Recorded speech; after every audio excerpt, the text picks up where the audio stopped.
Frequency Podcast Network. Stories that matter, podcasts that resonate.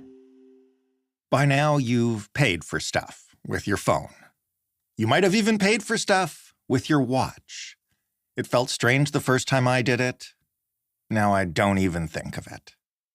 We all know cash is less and less important in our daily lives. But it still matters to banks. Maybe just for now, though. With news last week that the Bank of Canada is increasingly moving towards implementing a digital loonie, we thought we'd share this episode from a few years ago when the prospect of a digital loonie had just started to gain awareness. Now, it seems inevitable. So have a listen. The idea of money, as I know it, changing, kind of terrifies me. I'm not one to stash bills under my mattress or anything. I do my banking exclusively online, and I don't think I've touched cash more than a handful of times since the pandemic began. So it's not the idea of not being able to touch my money that bothers me. It's the idea of money becoming something fundamentally different from what it has always been. In theory, to me, my money has always been a pile of cash, granted a small pile of cash, that I could go and get in person at a bank anytime if I really wanted to. What terrifies me about the future of money is this kind of stuff.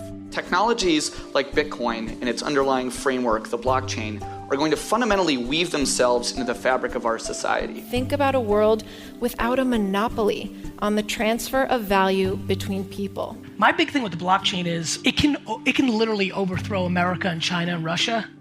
I only know two things about cryptocurrency.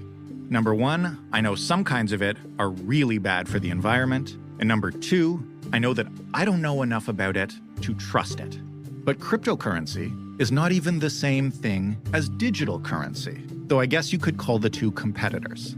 Digital currency is being rolled out right now in countries around the world, and our own Bank of Canada is busy trying to figure out what a digital wallet for Canadians would look like and what sort of digital loonie would go inside it. And regardless of my unease about the future of money, and maybe yours too, this is happening. It's just a question of when. So what is digital currency and what makes it different from Bitcoin and other cryptos? How different is this from my bank's app, where I already pay my bills and access my accounts? Why is the switch to digital currency becoming more and more urgent? And what happens if the Bank of Canada is too slow and someone else gets there first?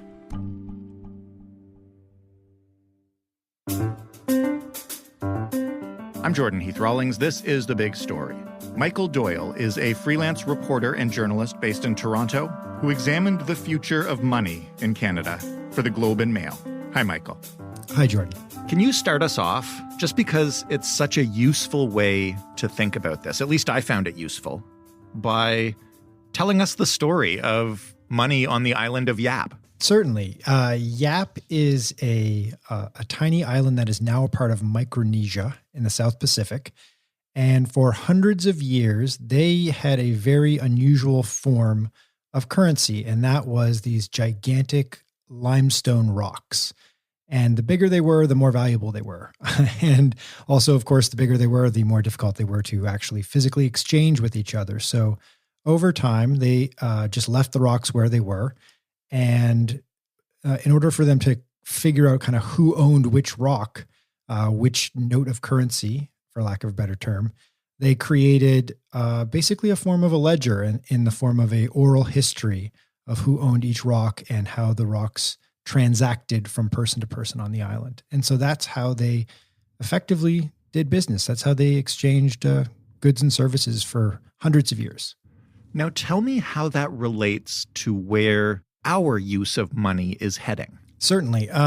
It's actually a really great analogy because in one example, it sort of captures a snapshot of what money has been for hundreds, if not thousands of years since we came up with the idea of money, however long ago that was. Mm-hmm. And at the same time, it also sort of shows us where technology is going to change money in the near future. So the question of what money is a really weird thing. It's kind of like a philosophical rabbit hole you go down, but at its sort of core form, money is trust, right? It's this way for us to trust each other by creating this commonly shared value. And so the Yap stone became this sort of mode of trust for the islanders of Yap. But also because they used something similar to today's distributed ledger technology that you hear about with cryptocurrencies, they offloaded that trust onto this shared idea or shared knowledge base. And every single person on the island knew who owned what, or who had authority or who had ownership over each token. And that's not dissimilar to, say, Bitcoin today. Mm-hmm. And I mean, the other thing that struck me about it is you didn't have to be carrying around the stones to have it understood that they belong to you and that was your money, which kind of brings me to the way we understand, even if not Bitcoin, digital cash. Because I was thinking about this the other day when I read your piece. I don't think I've touched cash more than twice since the beginning of the pandemic. And I don't think I'm alone either. Yeah, me neither. And it's actually one of the reasons why I started thinking about this. And it's certainly one of the reasons why institutions like the Bank of Canada and other central banks around the world have really started to think about this since the onset of the pandemic. This has been something that's been discussed for a number of years. The Bank of Canada has been researching digitizing the loonie for the better part of 10 years, I discovered in my reporting. But the pandemic has accelerated this. Some people I spoke with said 2 to 3 years. Others said 5 years. That the decline of the use of physical cash has been obviously exacerbated by the pressures of the pandemic. In the first months, it was the fears that COVID would be transferred through the polymer notes that we use in Canada. And then subsequently, it's just something that we've gotten used to. You know, you think about how you transact on a daily basis. It's mostly online now. I think that's not probably going to go away after the pandemic. And even physical businesses have become, really accustomed to and have sort of got their technology game leveled up over the last 15 or 16 months. So when you say the Bank of Canada is working on how to digitize the loonie, my first question is, what does that actually mean? And how is it different from me looking in my bank account and seeing I have X number of loonies in there? The one thing we have to take into consideration, it's something that I don't think many of us probably think about very often, is that the percentage of actual physical cash that's out there in the world is actually quite small. In Canada, it's less than 5% of all of our wealth in this country, of all the money or the kind of the idea of money that moves around, everything that's in our bank accounts and that we have in our pockets and savings and so on and so forth. Less than 5% of that is actual physical cash. The rest of it, for the most part, is in terms of deposits within commercial banks. When we think about banks, we don't really think about the Bank of Canada, the central bank that's responsible for our banknotes, but we think about commercial banks, the big 6 banks in Canada, your Royal Bank, Scotiabank, et cetera. Mm-hmm. So this concept would be radically different because in effect, it would be the Bank of Canada wresting back a little bit of control over currency in the country. And it would be this big evolution or revolution in finance in our country, because I think it would actually allow for your average Canadian more access or more interaction with a digitized version of physical cash. Now we can get into how that is in a second, but certainly it's kind of a scary prospect for commercial banks. What would that look like if the Bank of Canada decided to do that? And I guess I'm trying to understand it a bit more deeply, but also, do they have people designing this digital loonie? Like, would there be a picture attached to it? I know I'm asking dumb questions, but it seems very foreign to me. No, this is a big question for everybody involved. And I think you can actually look to other countries that have already started scheming this out. Sweden, their national bank, the Riksbank, they have gone through quite a bit of experimentation because basically no one in Sweden uses cash anymore. And China is probably the global leader right now. Their project, which has been called DCEP, is a digitization of the yuan. And they actually have it in the wild right now. You can actually use what they call a digital wallet. It's just basically an app on your phone. And in that context, I've seen some screenshots of people's phones. There is actually like a visual representation of the yuan on your phone, but effectively that's just sort of, I think as a creature comfort, if nothing else. But yeah, it would be essentially like not dissimilar in terms of experience from using Apple Pay or even transacting with your commercial bank app. So where does the difference between digital money and cryptocurrency, where's the line?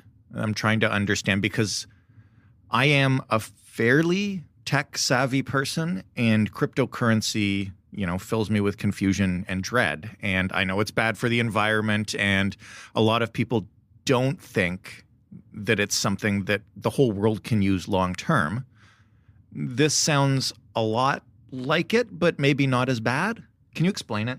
Yeah, I'd say that to start off by saying a central bank digital currency is probably going to look and function in some ways similarly to a cryptocurrency, but in other ways very distinctly differently from. First things first, we can lead off with something that I think a lot of people are concerned about when you talk about cryptocurrencies, Bitcoin and Ethereum in particular, that they are using a lot of energy in order to transact.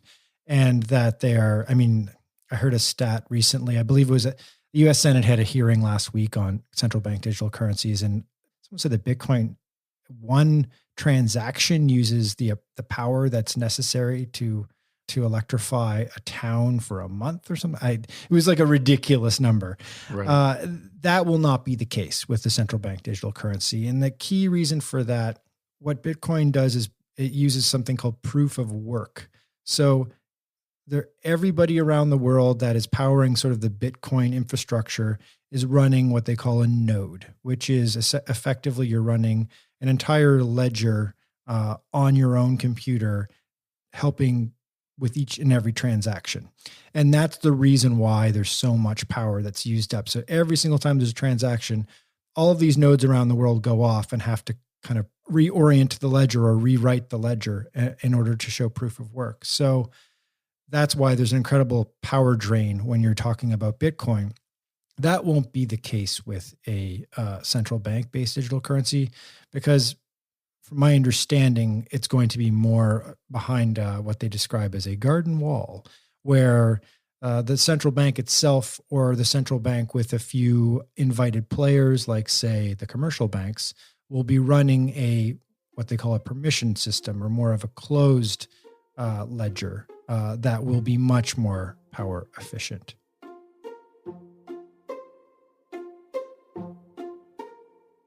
The Big Story will be back in just a minute.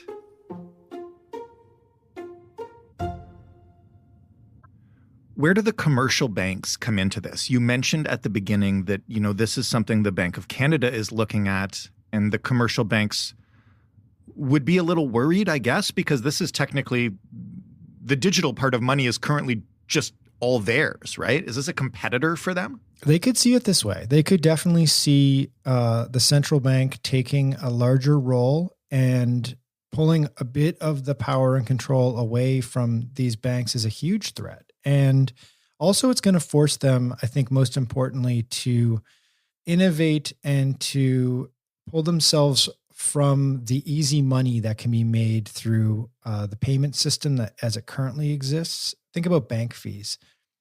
Globally, I believe last year, bank fees equaled, I think it was $1.9 trillion of profit for banks around the world, which is an extraordinary sum of money. And many economists that I spoke to, actually all the economists that I spoke to, said that that money should be used elsewhere in our global economy on an annual basis and not being sort of sopped up by bank fees.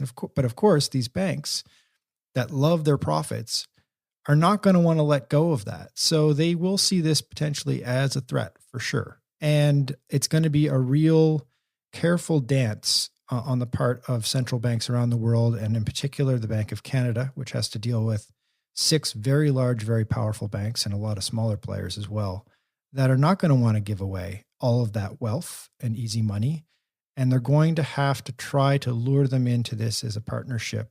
I talked to the economist Campbell Harvey at Duke, who's actually a Canadian. He's a Torontonian by birth. And he's somebody who's studied decentralized finance for a long time and is considered a global expert on this. And he said that it's effectively we're going to have to ask commercial banks to spend more money in order to learn how to make less money. But that he said the alternative for them is going to be being obliterated in time because this technology is coming and this technology is going to change things whether they like it or not.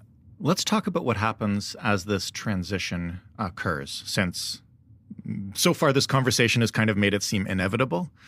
One of the things we've discussed on this show before is, how the transition to digital anything can marginalize some people. And, one of the first examples that comes to mind is the restaurants and stores that began refusing cash at the beginning of the pandemic. And how for a lot of people who don't have enough cash on hand to ever have a bank account or who certainly can't afford a smartphone that would include a digital wallet or Apple Pay, this makes things inaccessible to them. And what do you do to overcome that obstacle when you're trying to get a whole country or a whole global economy to make that move? This is a real big question and it's something that the Bank of Canada is deeply concerned about. And I think they will hold off on releasing a central bank digital currency or even beginning any kind of public testing until they've solved this problem, which is how do you do offline transactions? So, and that covers a wide range of smaller problems. Right. The big parts of Canada that don't have reliable cell service, or if you don't have access to a smartphone, although I think it's 80+% of Canadians have a smartphone at this point. So it's pretty ubiquitous, but still there's a solid, let's say 15-20% of people that do not have access to a smartphone. So how do you account for that? And there's been some scheming in that regard. I believe the ideas that are being worked out right now in other parts of the world, Sweden being a primary example, China another, they're looking at using a card, basically very similar to a gift card or like a bus card, like a card that's going to have an NFC scanner in it. That's going to be something that you can kind of load up and that can link with an account. And so theoretically, people without access to a smartphone or people who were heading out of network, which is a really good point because lots of people do go to the far-flung reaches and there are lots of stops along the way. They would either be given a card by the Bank of Canada or they would load up one of their own cards with some money and take that with them. Is that how it would work? Yeah, presumably it would be that every Canadian would have free access to this offline system. So let's say it's a card system or some sort of really basic piece of technology. Like in Sweden, they're even looking at very basic smartphones that they're going to give to people. Say it's something like that, that you would have access to one of these. It would be mailed to you. You could go pick it up somewhere. And that you can then load up your digital wallet for offline use. And basically, it's like putting physical cash in your pocket, but it's just all sitting on one card. Here's the thing I always have to do when we talk about the future of technology and where it's going next, which is to play the apocalyptic cynic. We've seen lots of instances more recently with major infrastructure being hacked or going offline at inopportune times. There are solar events that can knock out internet and Wi-Fi access to large swaths of land. What happens when we put all our money into this system and it goes down? This is a great question. And this is something that is being thought about with a great deal of care. And my understanding is that in order for a system to eventually go online and be used, it would need to have a number of fail safes. So when I described earlier the idea of a distributed ledger, so multiple nodes with the same ledger around the world that Bitcoin uses, which is very handy. and also creates all these fail safes. There would be a smaller version of that in play if you were to set up this more kind of controlled, permissioned, decentralized ledger that the Bank of Canada would operate. So, but that said, it still doesn't mean that it couldn't potentially be hacked. Although I suppose, that holds true for our current mostly digitized financial system right now, which from my understanding, based on talking to quite a few experts about this, is it's a system that works, but it's sort of like a hacked together makeshift system, especially when you're talking about cross-border payments. Mm-hmm. It's a bit messy right now. And I guess the hope is that there'll be some sort of centralization, which I know is something that central banks around the world are now having conversations about. But yeah, security and then of course, privacy are two huge questions. So assuming that as we go forward, we answer those questions, and usually with these kind of massive technological projects, we do. You've kind of alluded a couple of times to a timeline of a few years or 5 years. I'm not asking you to predict anything, but maybe just to close, kind of lay out what the average Canadian who is now puzzled over the future of money could expect over the next decade, and like how fast will this happen and where will it go? I've been hearing everything from a couple of years to 10 years, although the people that are sort of seemingly most plugged into this are saying that 10 years is far too late because there is a factor in all of this will definitely be competition, and a digital currency will become a competitive entity globally as well. There is definitely fear that, for example, China's digital yuan, if it gains momentum and a certain level of power globally, that we'll start seeing it within Canada as a viable alternative. Same goes if the US were to develop a digital version of its currency as well. We could potentially see dollarization in Canada, which is something that we feared for a long time, especially if you live close to the border. And then there's kind of the boogeyman in the room is Facebook, who have a private digital currency called DM, which is the single biggest threat that the Bank of Canada sees. They have mentioned it a number of times that this is a big motivator for the Bank of Canada to get ahead on this technology, because otherwise, in a few short years, instead of the loonie, you and I could be using DM, and it would make a lot more sense because you say you want to send a payment to the US, you wouldn't be charged a fee for it because Facebook wouldn't charge you the fee. You want to make some sort of other transaction that typically we would see fees charged and clawed away at our personal wealth every day. Facebook probably wouldn't grab at those because Facebook's not interested in making so much money off of fees. Facebook's interested in our data. So that is why I think we're going to see this accelerate very quickly. I wouldn't be surprised if in the next couple of years we would see the Bank of Canada start a formal pilot project that they make public. And then I think the next stages after that pilot project would be seeing it in the wild and being tested. Say one researcher I spoke to said that to expect it in perhaps like a university town where you have a very large, concentrated young population, a lot of smartphones, a lot of interest and comfort with technology. A place like Halifax, Kingston, kind of one of these mid-sized university cities in Canada, where they would do a more concentrated live test, and then from there start rolling it out. So yeah, I wouldn't be surprised if we see something in the next couple of years, and then I think it will accelerate very quickly after that. I hope they do it fast because I will literally take my cash out of the bank and stuff it in a mattress before I let it pass through Zuckerberg's hands. I'm not joking. I know, and that is a very real fear. It is something that deeply motivates the Bank of Canada. You can look at in their literature, this is an organization that plays things really close to the chest, but in that context, they talk specifically about the threat of big tech firms developing a private currency. They want to maintain a certain level of sovereignty and of financial sovereignty. And I think that's a good thing. And I think we should keep trust in our central banks, especially the Bank of Canada, because their mandate is to make sure that there's, that every Canadian has access to the economy. And that's something that commercial banks don't have that mandate. Facebook certainly doesn't have that mandate. So if there's any party to have trust in this context, I'd say it's the Bank of Canada. Well, this is going to be fascinating now to watch it unfold, and probably a little nerve-wracking too. Michael, thank you for explaining this to us. Thanks for having me. That was Michael Doyle, and that was The Big Story.